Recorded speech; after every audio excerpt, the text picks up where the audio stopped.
વાસ્તવિકતામાં અંબામાનું સ્વરૂપ શું છે એ સમજવાની જરૂર છે. અંબામાં બે રીતે પૂજાય છે, ભજાય છે.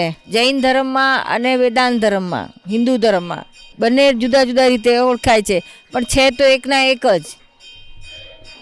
જૈનોમાં અંબામાને નેમિનાથ ભગવાનના શાસન દેવી તરીકે પૂજે છે. જેમ દરેક તીર્થંકરના શાસન દેવદેવી હોય, રક્ષક દેવદેવીઓ હોય, યક્ષ યક્ષિણી દેવી હોય, એવી રીતના અંબામાં જૈન ધર્મના 24 તીર્થંકરોમાંના 22મા તીર્થંકર નેમિનાથ ભગવાનના શાસન દેવી ગણાય છે. અને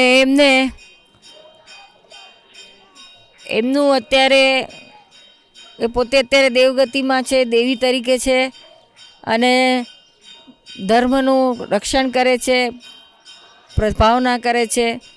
કેમ કરીને લોકો વિતરાગ ધર્મને પામે, મોક્ષને પામે, એ માટે બધાને સહાય કરતા હોય છે.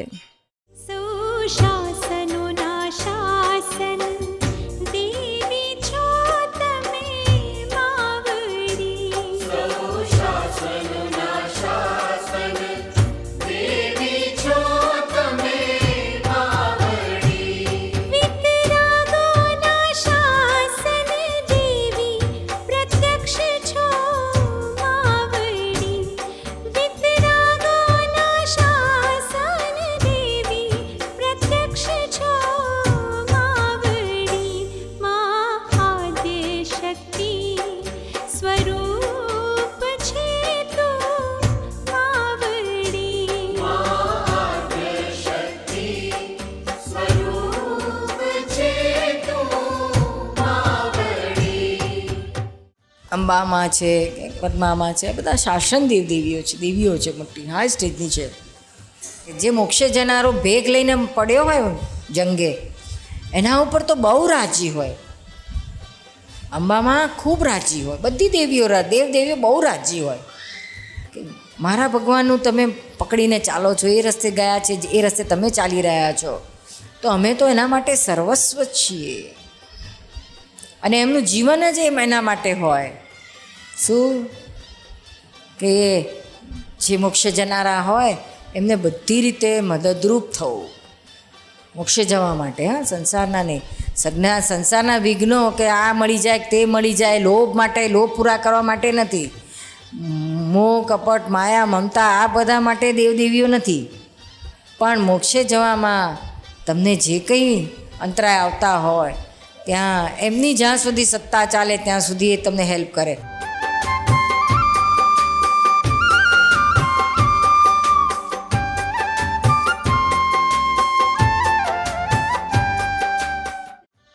દાદા ભગવાને પણ અંબામાનું બહુ રક્ષણ હતું. એમનું નામ અંબાલાલ હતું. એટલે હંમેશા કાયમ કે અમે અંબેના એકના એક લાલ છીએ કે છે. તમારે કંઈ પણ જોઈતું હોય તો માતાજી પાસે જજો, શક્તિ માગજો કરીને.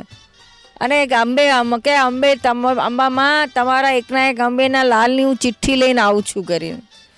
એટલે દાદા ભગવાનની સાક્ષીએ કરીને અંબામાને કહેજો કે આ અંબેલાલની ચિઠ્ઠી લઈને આવે તમારા લાલની, મને આ બધા વિઘ્નો દૂર કરી આપવાની શક્તિ આપો. તો કે માતાજી રેડી જ છે, તૈયાર જ છે. અંબામાં બધા શાસન દેવદેવીઓ તો એમને એમ હાજરા હજુર હતા ને, અંબામાં હાજરા હજુર હતા. દાદાના જગત કલ્યાણના કાર્યમાં, લોકોને મોક્ષે લઈ જવાના કાર્યમાં માતાજીની ખૂબ સહાયતા હતી. બધીમાં, પદ્મામાં, અંબામાં, ભદ્રકાળીમાં, બહુચરામાં, બધા જ દેવદેવીઓ બધા હાજરે હાજર હોય.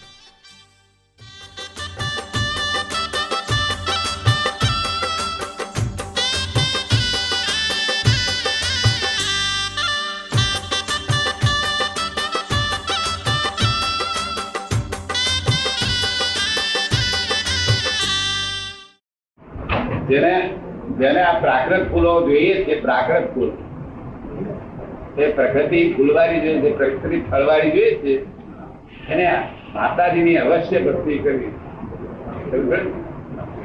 અને મોક્ષ ફળ જોઈએ તો આત્માની ભક્તિ કરવી.